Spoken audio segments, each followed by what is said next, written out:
estava conversando com... Bom dia, Nicolas. Estava conversando com o Wellington sobre a atividade, né? Então, vamos começar por essa situação, porque nós estamos numa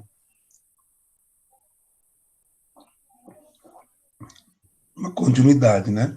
Bom dia, Júlia. Bom dia a todos. Essa continuidade diz respeito, primeiro, ao conceito de democracia. Então, nós estamos dentro da filosofia política, ou de um discurso político, né? Esse discurso político, ele é marcado pela participação e a formação da cidadania, que, entre outras coisas, passam pela escola, né, por esse interesse que cada um de nós deve demonstrar em participar das coisas ditas públicas, né? Então, domingo agora, nós estaremos na esfera municipal, elegendo o legislativo, né, que é um vereador, e o executivo, o prefeito. No cenário nacional, no cenário governamental, né, o cenário do Estado e o cenário municipal, e também baseado no artigo 2 da Constituição, que vocês encontram nas fichas, sobretudo na ficha 2, os poderes da União, o Executivo, o Legislativo e o Judiciário, eles têm autonomia, mas eles conversam entre si, né? Então, eu já falei nas outras aulas, que é uma ideia de um monarca que vai mandar e todo mundo obedecer. Isso já foi o tempo, né? Na Idade Média, e alguns retornos, né? Eu estava lendo essa semana que passou aí a política extraída da escritura e o poema da Providência, do Bossuet, que é um francês entre a passagem do século XVII para o XVIII, né, que também leu o Thomas Hobbes, que é outro monarca, que acha que o poder tem que estar na mão de uma pessoa só. E nós vimos, quando a gente fez uma aula sobre o filosofando, da Maria Ruda Aranha, né, ela disse que o poder na democracia tem que ser neutro. Não sei se vocês lembram disso. Ou seja, por que neutro? Porque todo mundo participa dele. Na verdade, o poder está no povo, mas o poder do povo ele é representado por esses atores sociais, políticos, que devem, de certa forma, bom dia, Maria Clara, devem, de certa forma, pensar nas coisas e fazer as coisas em prol da população. Muito bem. A primeira ideia, então, foi discutir a democracia. Dentro da democracia, eu falei para vocês que haviam 3 palavras, né? Todos nós somos iguais, que seria a isonomia. Todos nós temos o direito à fala, a isegoria, e todos nós podemos concorrer a cargos públicos, a isocracia. Passamos a seguinte a olhar a democracia brasileira, ou o estado de bem-estar social no Brasil. E nós constatamos que no Brasil existe uma desigualdade enorme, né? A desigualdade, hoje nós estamos em torno de mais de 14 milhões de desempregados, né? E existe um termo técnico que foi, confesso que pela primeira vez eu ouvi pelo presidente Michel Temer e achei que ele estava, vamos chamar assim, entre aspas, dando de louco, porque ele disse o seguinte, que o IBGE tinha feito uma conta com as pessoas que estavam procurando emprego e não tinham, não achavam, nem na informalidade conseguiam, e aí isso fez um número na época entre 11 e 12 milhões de desempregados. Então a gente teve um aumento em 3 anos de mais 2 milhões de desempregados, só que o IBGE, segundo o Temer, quando ele estava no finalzinho do mandato dele, ele disse que os desalentados também entraram na conta. Eu pensei comigo, eu nunca ouvi falar esse termo, né? Eu nunca tinha ouvido falar mesmo. E eu fui pesquisar, desalentado não é desempregado. O desalentado é a pessoa que não está empregada, mas também não está procurando emprego. Então, como que funciona? Então, a sociologia, ela tem um espaço para essa pessoa que não está empregada, mas também não está procurando emprego. Ela entra na conta do desempregado? A priori, não entra. Não entra. Ela só entra na conta do desemprego a partir do momento que ela sai da situação de desalento, ou seja, ela não está procurando, ela passa a procurar, ela passa a ser desempregada. Eu acho bem estranho isso, mas é o termo técnico e eu achei que essas desigualdades, o alto preço dos impostos, exatamente. Wellington, olha, nós estamos passando aí por um momento né, de conturbada crise, né, sanitária e o primeiro impacto da crise sanitária é a economia, porque geralmente as sociedades, seus ministros, né, seja no sistema parlamentarista, né, como da Inglaterra, que tem uma tradição, né, de monarca, de rei, seja na Inglaterra, ou seja aqui no Brasil, que nós somos presidencialistas, mas a importância, por exemplo, do presidente e do presidente da Câmara, né, hoje o Rodrigo Maia, que faz, né, toda a pauta e a discussão relativa a, ao voto ou não, enfim, ele tem muita influência. Então, a régua que mede muito a sociedade é uma régua econômica, e essa régua, muitas vezes, ela determina que o país está ou não está bem, independentemente das situações precárias de muita gente. Então, hoje nós vemos um crescente aumento, né? Então, tem um aumento no que diz respeito à carne, está muito caro, né? E por curiosidade, né? Vocês também devem ter sofrido esse impacto. As pessoas que têm o hábito de fazer compras, todo mundo tem, mas tem gente que compra as coisas de modo fracionado, picadinho durante o mês, mas tem pessoas que têm o dia da compra. Então, algumas pessoas próximas eu falei assim: você já fez compra? Sim. Comprou coisa diferente ou comprou a mesma coisa? Então, as pessoas às vezes vão, né, supermercados tipo o Tenda, o Spanes, que é atacado e varejo, para comprar mais coisas, porque supõe que sai mais barato, e tem pessoas que compram no centro da cidade ou nos próprios mercadinhos do bairro. Então, existem a variedade. A cada posto econômico tem a sua vantagem e a sua desvantagem em relação a preço. Só que se essas pessoas, que não foram muitas, só para ter uma ideia, as pessoas estavam comprando as mesmas coisas, ou seja, mantendo um gasto, né, vamos dizer assim, de agosto, setembro, vamos dizer, julho, agosto, setembro, outubro. Agora, em novembro, perceberam um aumento, né? Então, se a pessoa gastava R$ 800, R$ 700, R$ 600, né, na sua compra, o aumento dessas pessoas foi de R$ 200.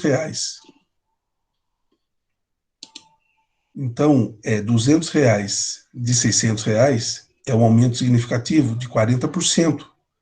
Né? E, e para quem gasta 800, um aumento também significativo.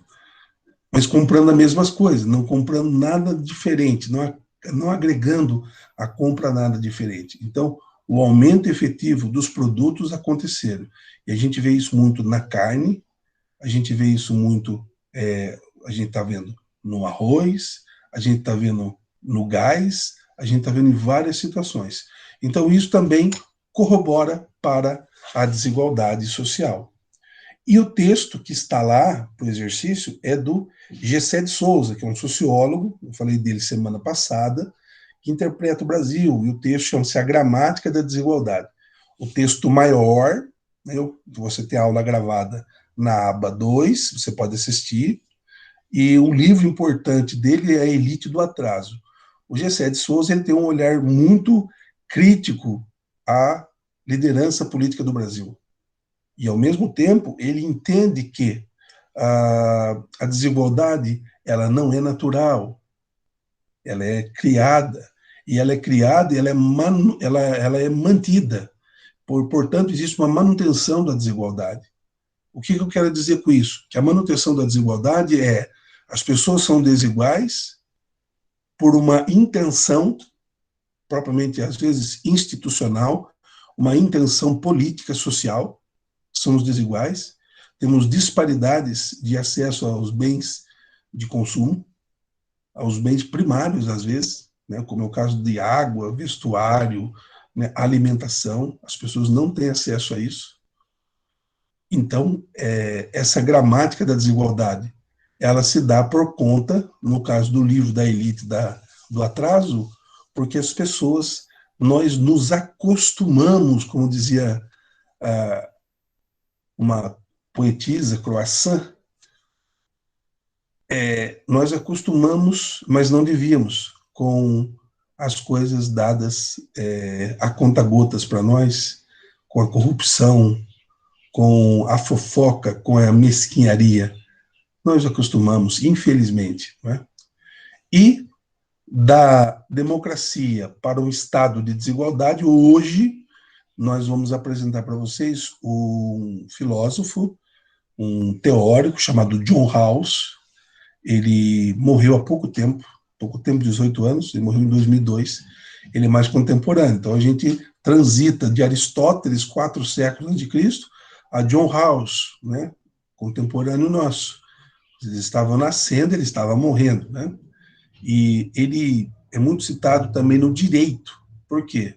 O John Rawls tem uma teoria política da justiça, que é outro tema que entra agora dentro democracia, desigualdade, justiça. Né? O que a gente pode fazer? A gente poderia, primeiramente, entender que justiça, a mais conhecida, ela está nos textos da antiguidade, então, em Platão, em Aristóteles, está em Cícero, que é um filósofo do Império Romano. Ele trabalha muito no livro dele da República com a ideia de justiça, mas quem coroa mesmo é na Idade Média, e há um uso do termo justiça que vem dessa tradição canônica de entender o que é ser justo, né? Então, todo mundo já ouviu falar, por exemplo, da sabedoria e do ser justo de Salomão. Então, nos livros da sabedoria, nos livros de Eclesiástico, nos livros de Provérbios, na Bíblia, que Salomão seria um homem justo. O que era um homem justo para o homem bíblico, por exemplo? Né? José é o esposo de Maria. Né? Lucas, que narra a infância de Jesus, por exemplo, capítulos 1 e 2, diz que José, quando ele descobriu que Maria estava virgem e que o filho não era dele, mas por sonho ele decide abandonar, porque como que a gente pode falar? A punição que dava à mulher que traísse o homem no tempo de Maria era apedrejamento. Então, o texto de Lucas chama José de justo. Então, Salomão e José, 2 personagens bíblicos de uma tradição que remonta aos jebuseus, aos cananeus, aos hebreus, aos egípcios e também a Israel, enquanto povo religioso de revelação, mas também ao cristianismo primitivo. Então, essas 2 orientações de homem justo. O que é justiça? Platão tem um texto que ele vai perguntar isso, mas Platão ele não responde plenamente. Olha, justiça é isto. Né? Para Salomão e para José, o esposo de Maria, justiça é observar a lei. Eles são justos porque eles observam a lei. Então, se você observa a lei, cumpre a lei, é um devoto da lei, né? Você é justo. Agora, eu estou dizendo, havia uma tradição até a Idade Média, e ela é coroada no século XIII. E nós, na semana que vem, nós vamos fazer a seguinte pergunta: Deus existe? Essa pergunta está numa Suma de Teologia, de um autor que é da escolástica, chamado Tomás de Aquino, que viveu até 49 anos apenas, morreu jovem. E Tomás de Aquino nasceu em 1274, 1224, e morre, ou 25, e morre em 1274 ou 1275. Alguns autores discordam da data de nascimento e de morte dele. O que é certo é que Tomás vive 49 anos. E escreveu muito. Eu vou falar para vocês, quando der aula sobre ele, das disputácio. Eu vou explicar o que é isso. Mas Tomás, ele canaliza e sintetiza o pensamento de Aristóteles através dos árabes e traz para o Ocidente essa noção de justiça distributiva, que é, então, o que é ser justo? Não é só observar a lei, mas é dar a cada um o que lhe compete. Então, por exemplo, daria a Keren aquilo que compete a ela. Isso é ser justo? Né? Daria ao Nicolas aquilo que compete a ele. Isso é ser justo? Então, justiça é você entregar ao outro aquilo que é dele. Não ficar com aquilo que não é seu, aquilo que lhe é estranho.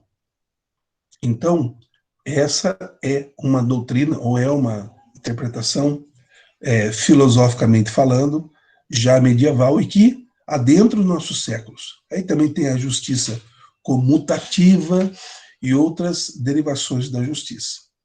Mas, olhando para a história, essas duas definições, né? Justo é aquele que observa a lei. Justo é aquele que dá a cada um o que lhe compete. Vocês escreveriam aí, ou diriam, o que sobre a justiça? Se não quiser falar, pode escrever. Né? O que vocês entendem por justiça? Justiça brasileira. Por que a justiça tem aquela imagem, né, de uma mulher sentada com a balança, com as vendas nos olhos e com a balança nas mãos? O que vocês entendem? O que vocês pensam de vocês que forem entrar para a área do jurismo, da jurisdição, do direito, forem advogar, foram trabalhar com áreas afins, né? Civil, criminal, foram trabalhar na parte da polícia, né? Por que a polícia, né? Por que a polícia tem o direito de exercer, em nome da lei, da justiça, até força violenta contra a população? Vai falar, Wellington? Professor, licença. Pode falar? Vontade. Então, na minha opinião, na minha forma de ver, né, justiça é você... vamos supor, vamos dar um exemplo. O pobre hoje em dia ele é muito criticado, humilhado, né, por ele não ter dinheiro, né? Vamos dar um exemplo, eu tô dando um exemplo, né?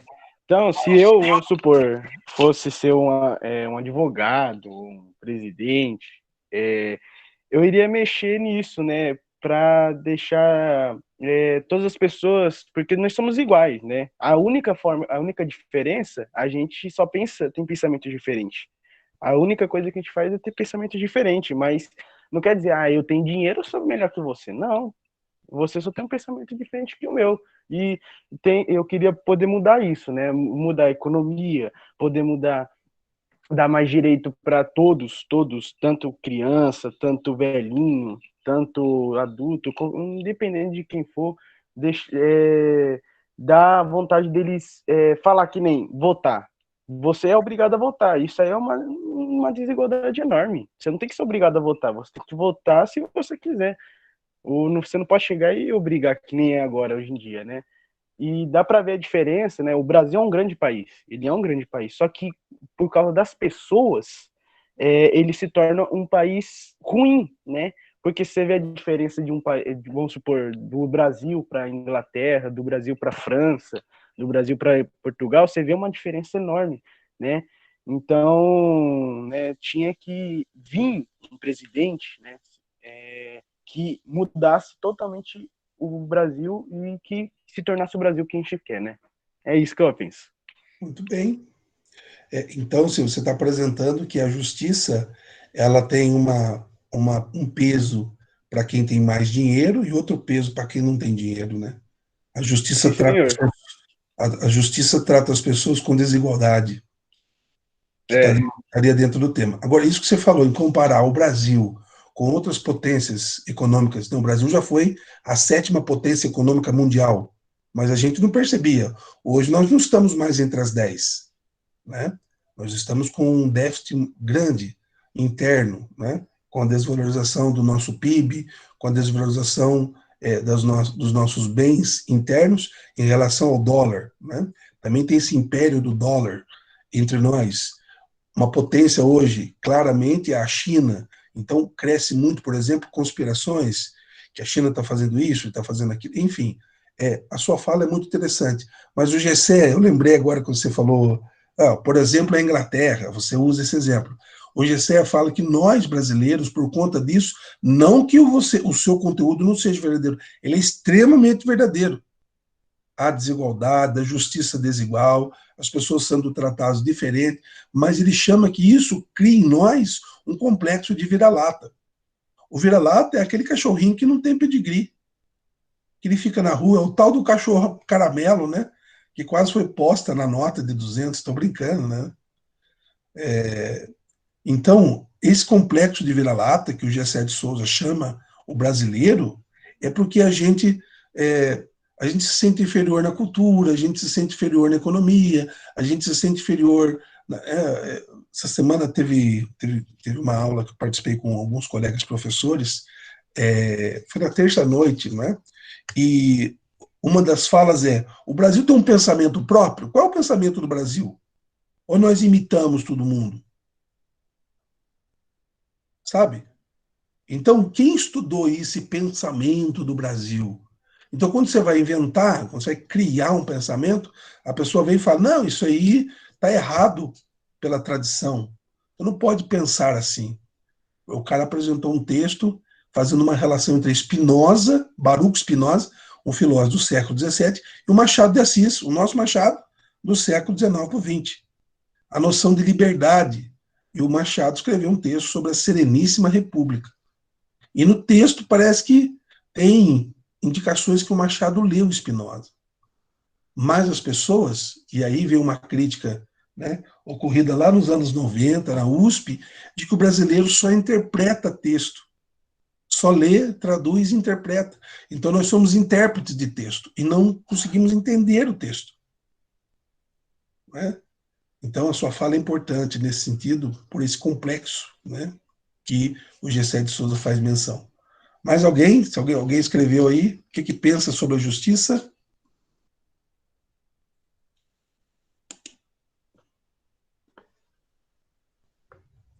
Pelo menos mais uma ideia?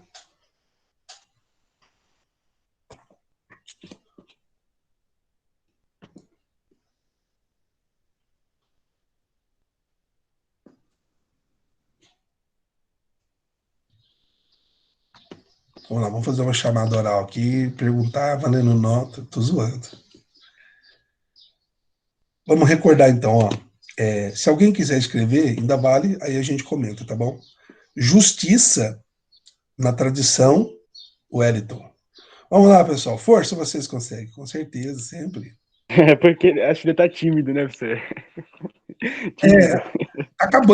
tá acabando o nosso gás, né, gente? Né? Até para Eu também gravar. sou assim, senhor. Eu também não sou. Eu tenho vergonha de falar.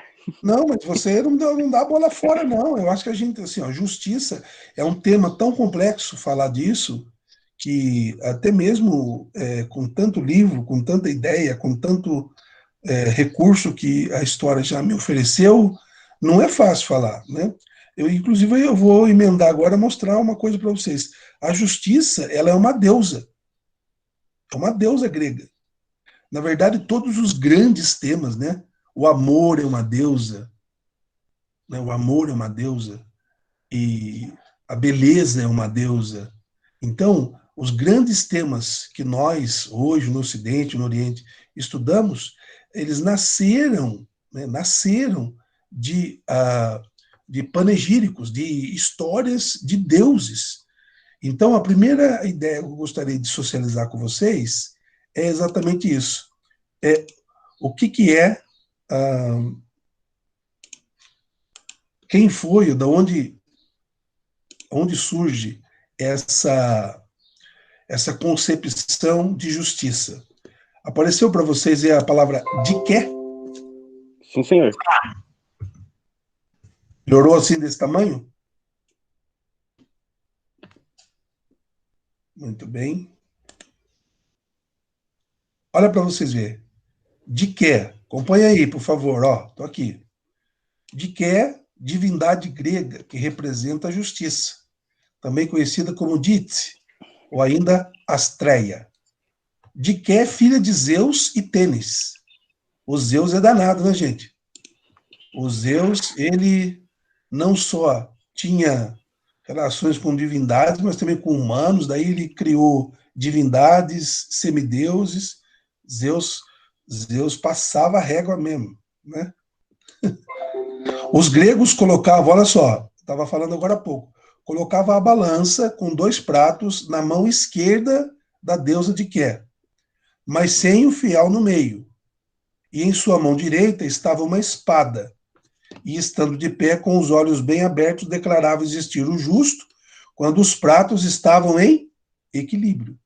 Então, quem que é o justo na concepção grega? É aquele que ficava de pé diante da deusa e que conseguia o quê? Conseguia uma... Deixa eu ver aqui. Mais ou menos. Quando a pessoa ficava em pé diante da deusa de Qué e a balança ficava harmonizada. A pessoa era justa. Então, é uma outra concepção, uma terceira via que nós não tratamos aqui ainda, né? E aqui vocês ainda têm a continuação, né? Ision, olha só, origem da palavra que a gente conhece, isonomia, que para a língua vulgar dos gregos, o justo, o direito, significa o que era visto como ison, igual. E aí vem um dicionário ajudando. O fato de que a deusa grega tinha uma espada e a romana não, mostra que os gregos aliavam o conhecer direito à força de executá-lo. Então, por que tem a balança? Para harmonizar a justiça, para dizer quem é justo. E a espada para, se necessário, mostrar força, né? Para cumprir a lei, cumprir a justiça. Né? Olha só, vai aparecer aqui a figurinha, né? Segundo o Yering, 2004, aspas, o direito não é mero pensamento, mas sim força viva. Por isso a justiça segura numa das mãos a balança, com a qual pesa o direito, e na outra a espada, com a qual defende. Então, para a justiça, você tem que garantir o direito, a balança. Mas se ele não for cumprido, você defende, você luta, você demonstra força. A espada sem a balança é força bruta. A balança sem espada é direito fraco, fraqueza do direito. Ambas se completam. O verdadeiro Estado de Direito só existe onde a força com a qual a justiça empunha a espada usa a mesma destreza com que maneja a balança. Olha aí, vocês veem a diké, aqui está escrito diké, né? Então a deusa com a espada e com a balança. Mas depois tem as vendas, né, gente? Por quê? Porque nessa imagem não está a venda. Vamos lá. A Jennifer fez uma definição. Antes de falar das vendas, vou ler o da Jennifer. Justiça, para mim, é ser imparcial e analisar a situação de ambos os lados. Muito bem. Assim, tomar medidas cabíveis diante de uma situação. A justiça no Brasil é muito fraca. Ela dá mais voz a uns do que aos outros. Quem tem dinheiro sempre sai impune e a vítima sai sendo, às vezes, culpada por tal situação ter acontecido com ela. Muito bem, Jennifer. Eu gostei bastante o início do seu texto ajuda a gente a entender as vendas. Por que colocar venda? Porque quem vai julgar não pode ver. Quem vai julgar não tem que olhar quem está ali e quem está acolá. Você tem que ser imparcial. Certo? Essa é a grande questão de não usar as vendas. Você tem que ser imparcial. Por que ser imparcial? Porque se você não vê, você só ouve as histórias, você tem uma melhor condição de julgar. Então, a frase da Jennifer, a definição dela, é perfeita para a gente poder entender a função das vendas na justiça. A justiça não tem que olhar se a pessoa é branca ou negra, se ela é rica ou pobre, se ela é homem, mulher ou transgênero, se ela gosta de amarelo ou de azul, se ela leu ou não leu, se ela tem muita educação. Gente, a gente está criando uma cultura, exatamente o que a Jennifer disse, uma cultura de culpar a vítima e liberar o culpado. Muitas sentenças são escritas. Isso é outra coisa. O pessoal levantou a hashtag não existe estupro culposo. Não está isso nos autos, tá? Os autos foi dito. Eu não estou defendendo nem o juiz, nem o advogado. O advogado do rapaz, ele errou, ele é digno de um processo pelo que ele fez com a Marie Ferrer, humilhando, falando, expondo ela daquela maneira, ainda mais gravado, certo? O problema da justiça não é o que nós acreditamos. Vocês acreditam que ela foi estuprada? Eu acredito. A gente pode até acreditar, mas efetivamente a justiça trabalha com provas. E até que não tenha prova contra nenhum de nós, somos inocentes. Essa é uma premissa da justiça. A inocência ela é requerida antes de que você seja posto em uma situação de culpabilidade. Isso está no nosso direito penal. Então, há uma premissa da inocência em todos nós, até que se prove que você é culpado.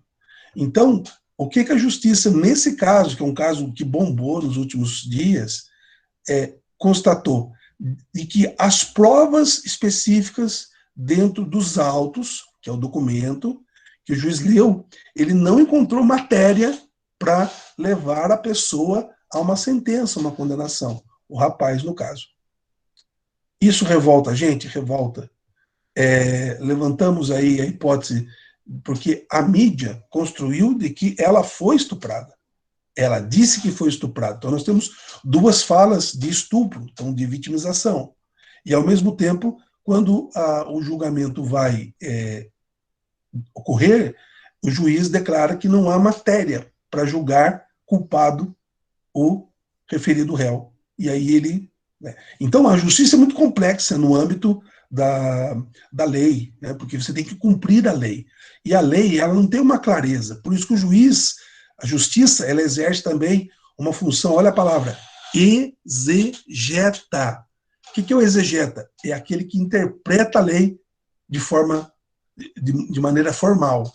Então está escrito lá, todos os homens são iguais perante a lei, independente de qualquer coisa, homem e mulher. Aí aparece um processo, e o juiz ele vai julgar e vai interpretar. A lei está dizendo que a justiça é isto, mas você tratou ela com desigualdade durante muitos anos. Então, interpretando a lei, eu culpabilizo você e, segundo o que está prescrito na lei, eu condeno você a 10 anos de reclusão.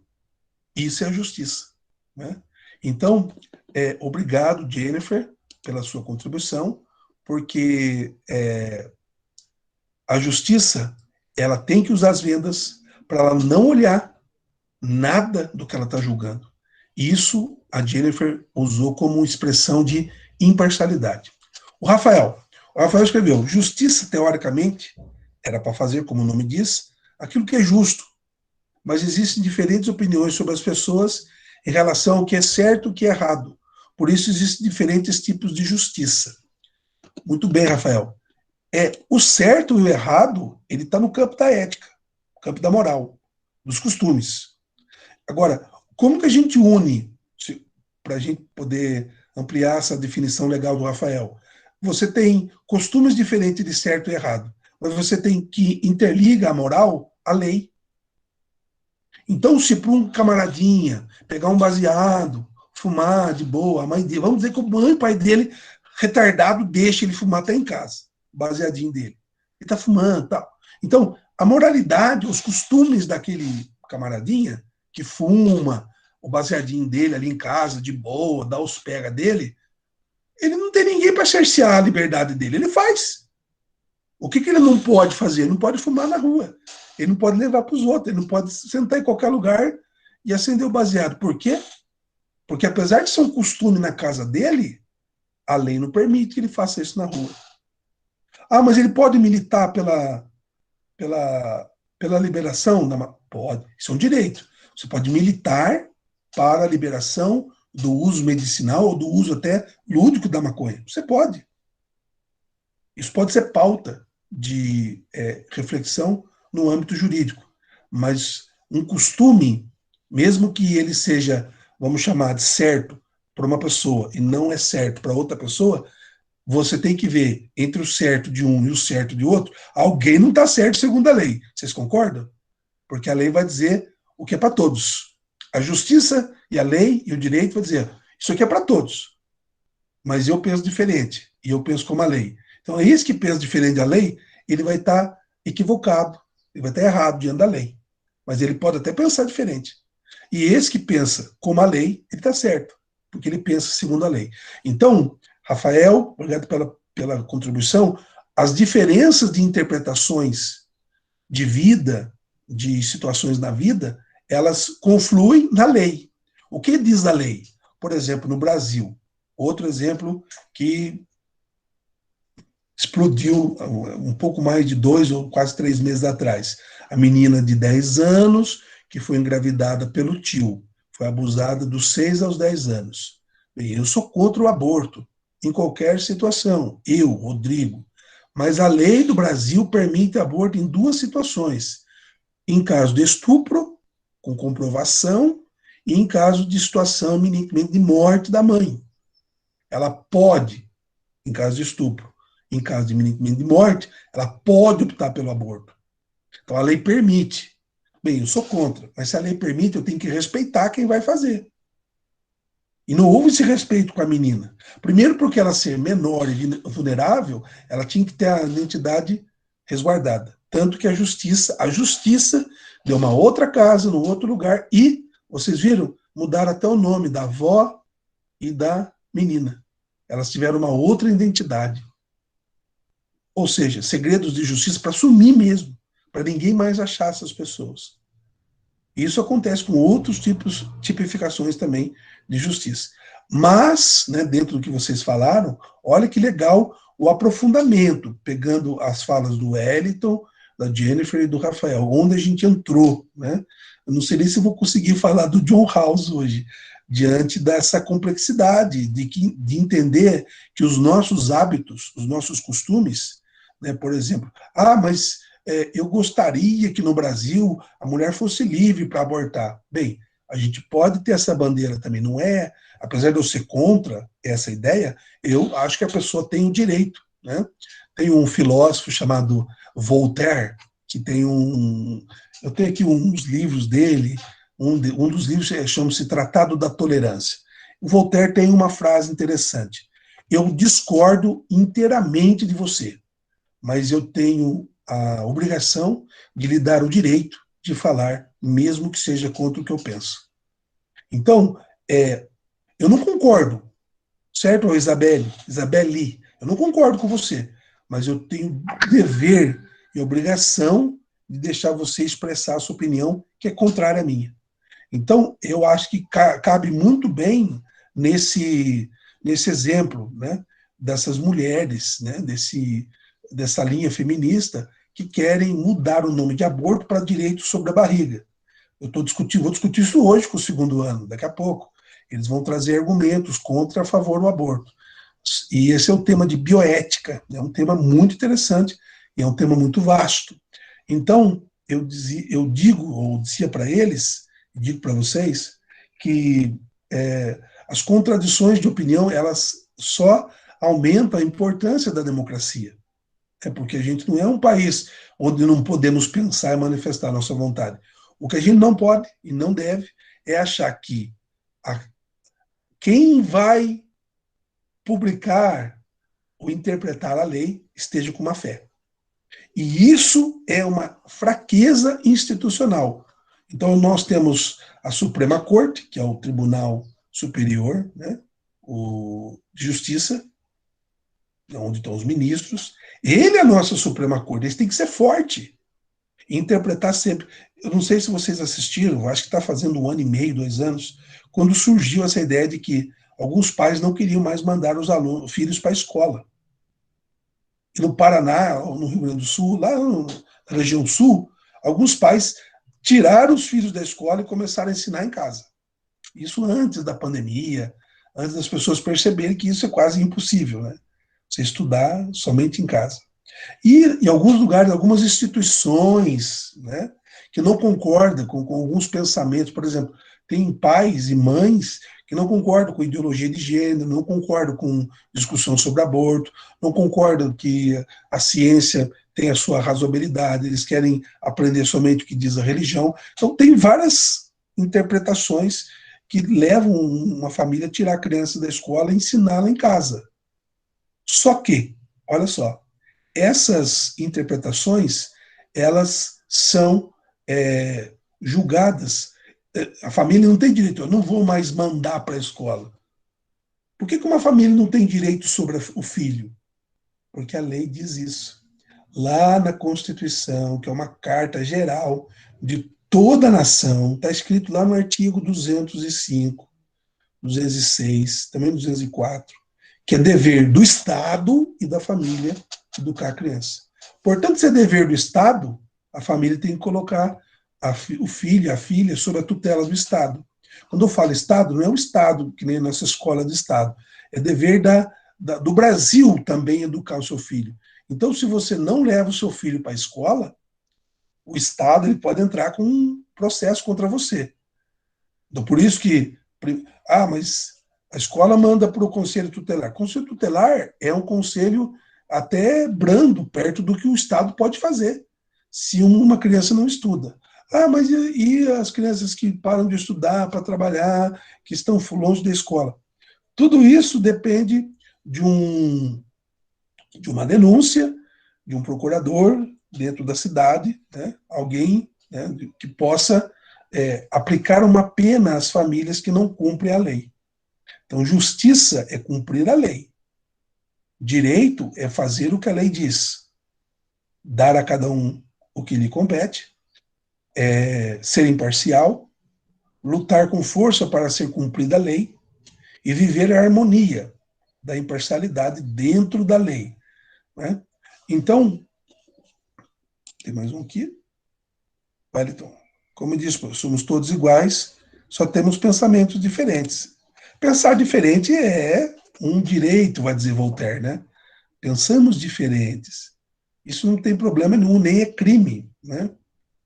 Agora, quando a gente adentra uma esfera da concepção de justiça, né, como a gente apresentou na sua raiz grega, a gente vai ter duas maneiras de entender a justiça. Né? Para encerrar nossa aula hoje, mostrar-vos-ei. Olha aqui.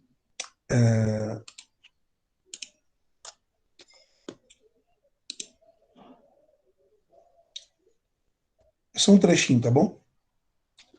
Apareceu aí?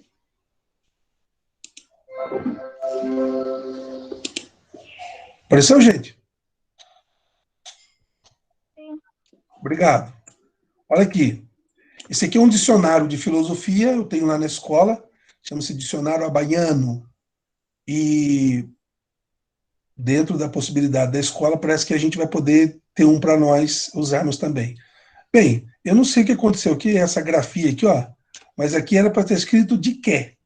Então, justiça em grego é diké, em latim é justitia, em inglês justice, em francês justice e em alemão Gerechtigkeit, e em italiano justicia. Tudo isso é justiça. Agora, o que isso significa, esse monte de palavrório? Em geral, a ordem das relações humanas. Então, justiça é, olha só, a ordem das relações humanas. Ou a conduta de quem se ajusta a essa ordem. Definiu. O que é justiça? A ordem entre nós.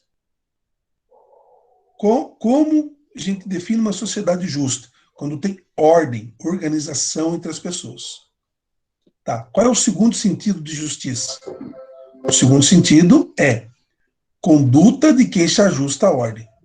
Então, a ordem foi posta e para que a gente não saia, não cometa uma injustiça, não saia cometendo crime, a gente se adequa a esta ordem.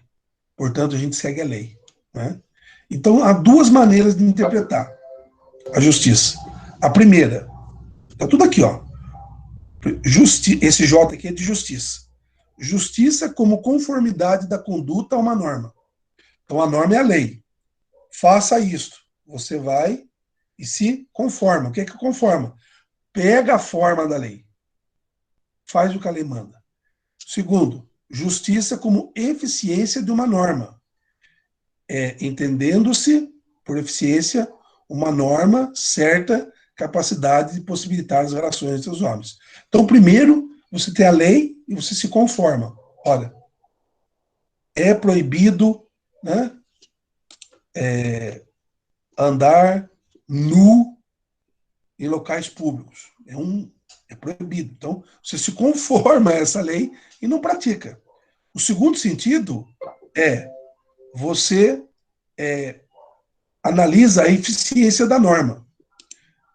Olha, tem uma lei, mas as pessoas não estão. Por exemplo, é proibido traficar drogas. Então, por respeito à norma, eu não faço. Mas tem pessoas que fazem. Então, as pessoas vão medir a eficiência da lei. Por que essas pessoas não obedecem e fazem? Tá. Então, a norma vai gerar uma ideia de punição para essas pessoas que não cumprem o que foi mandado. Tudo bem? Então, essa é a segunda possibilidade de justiça. Gente, eu anunciei hoje que nós estudaríamos o pensamento do John Rawls, mas não tem problema.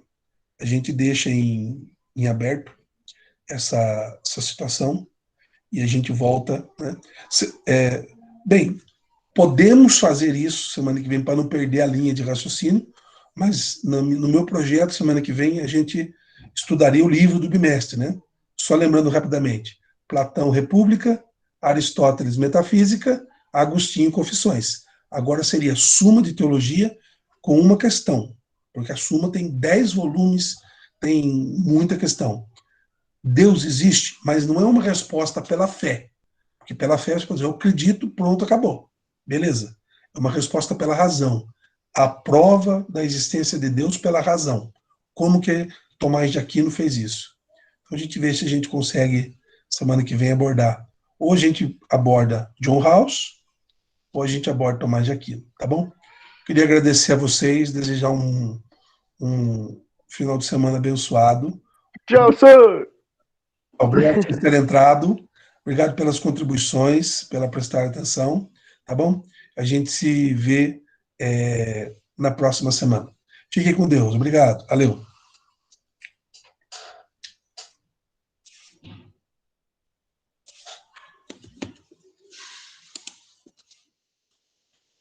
Tchau, Júlia, Rafael. Fica com Deus também.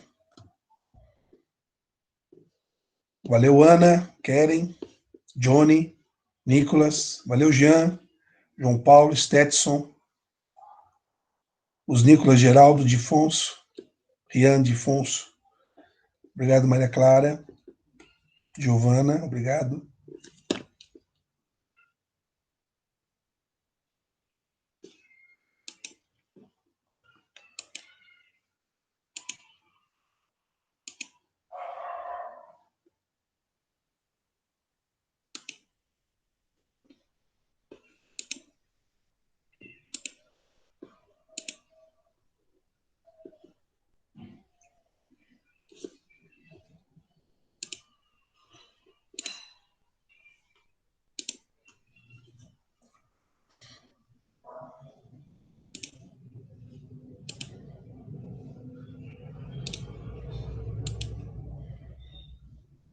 Tem alguém dormindo aí?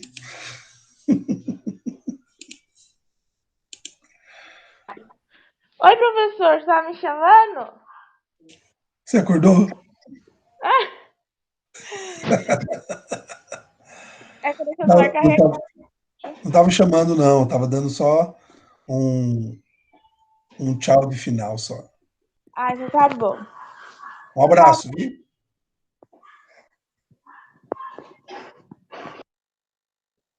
Muito bem, né? Ai, esses alunos. Essa é a educação em tempos de pandemia.